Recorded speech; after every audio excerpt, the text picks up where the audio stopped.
നമ്മൾ ഇൻഡിപെൻഡൻ്റ് ആവുക എന്ന് പറയുന്നത് വലിയൊരു കാര്യം തന്നെയാണ്. സെൽഫ് റിലയബിൾ ആവുക, പഠിച്ച് ജോലിയൊക്കെ വാങ്ങി സാമ്പത്തികമായും ഒക്കെ ഓരോ മനുഷ്യരും ഒറ്റയ്ക്ക് നിൽക്കാനുള്ള ഒരു ശേഷിയിലാവുക എന്ന് പറയുന്നത് വളരെ പോസിറ്റീവായിട്ടുള്ള ഒരു കാര്യമാണ്. പക്ഷെ ആ പോസിറ്റിവിറ്റിയോടൊപ്പം തന്നെ ആ നാണയത്തിന്റെ മറുപുറത്ത് മറ്റൊരവസ്ഥയുണ്ട്. My life my choice.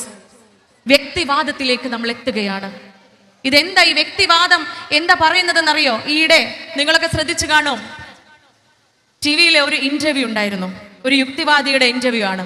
ദൈവമില്ല എന്ന് പറയുന്ന ഒരു മനുഷ്യനുമായിട്ടുള്ള ഒരു ഇന്റർവ്യൂ. ആ ഇന്റർവ്യൂവിൽ അദ്ദേഹം പറയുന്നുണ്ട്, വയസ്സായ ആളുകള്, പ്രായമായ ആളുകള് യുവതലമുറയ്ക്ക്, യുവാക്കൾക്കും യുവതികൾക്കും ഒരു ശല്യമാണ്, ഒരു ശാപമാണ് എന്ന്. തുടർന്ന് ഇന്റർവ്യൂവർ വീണ്ടും ചോദിക്കുക, അപ്പൊ പിന്നെ വയസ്സായ ആളുകളൊക്കെ എന്ത് ചെയ്യും? പ്രായമായ ആൾക്കാർക്ക് പിന്നെ എന്താ ചെയ്യേണ്ടത്? നിഷ്പ്രയാസം, വളരെ ഈസി ആയിട്ട് അയാളുടെ ഉത്തരം വന്നു, അവരൊക്കെ പോയി ആത്മഹത്യ ചെയ്യട്ടെ എന്ന്. പ്രായമായവരൊക്കെ ചെന്ന് ആത്മഹത്യ ചെയ്തോട്ടെ എന്ന്. ഇതാണ് പ്രിയപ്പെട്ടവരെ ടോക്സിക് ആയിട്ടുള്ള സ്വതന്ത്രവാദം, മൈ ലൈഫ് മൈ ചോയ്സ് എന്ന് പറയുന്ന തിയറി നമ്മുടെ മക്കളിലേക്ക് എത്തിക്കുന്ന ആദ്യത്തെ ചിന്ത. കുടുംബം വേണ്ട, കല്യാണം കഴിക്കണ്ട, എനിക്ക് എൻ്റെ ജീവിതമാണ്.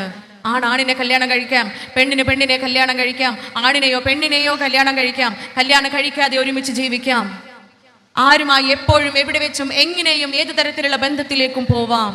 അഥവാ മൃഗതുല്യമായ ജീവിതം. മക്കൾക്ക് പറഞ്ഞു കൊടുക്കേണ്ടത് എന്താണെന്നറിയോ? നമ്മൾ മനസ്സിലാക്കേണ്ടത് എന്താണെന്നറിയോ? മനുഷ്യന് മൃഗമല്ല. മനുഷ്യനും മൃഗവും എൻറ്റയർലി ഡിഫറെൻ്റ് ആണ്. ഒരു മൃഗം ജനിച്ച് വീഴുന്നത് അതിൻ്റെ 90% തലച്ചോറ് വളർച്ചയോടുകൂടിയിട്ടാ.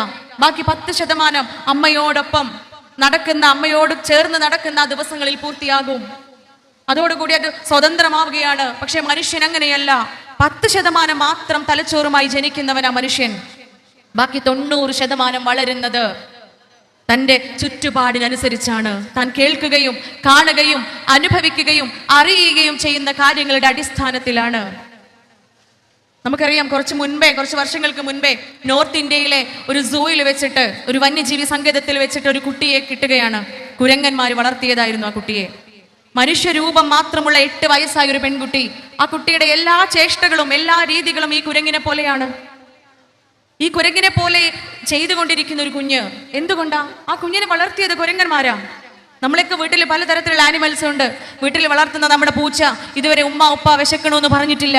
നമ്മൾ വീട്ടിലുള്ള നായോ പശുവോ ഇതുവരെ സങ്കടം വരുമ്പോൾ കരയുകയോ സന്തോഷം വരുമ്പോൾ പൊട്ടിച്ചിരിക്കുകയോ ചെയ്തിട്ടില്ല. മനുഷ്യനെ പോലെയുള്ള ചേഷ്ടകൾ മനുഷ്യൻ വളർത്തുന്ന മൃഗങ്ങൾ ഒരിക്കലും ചെയ്യാറില്ല. മനുഷ്യനെ പോലെ മൃഗങ്ങളായി തീരാറില്ല.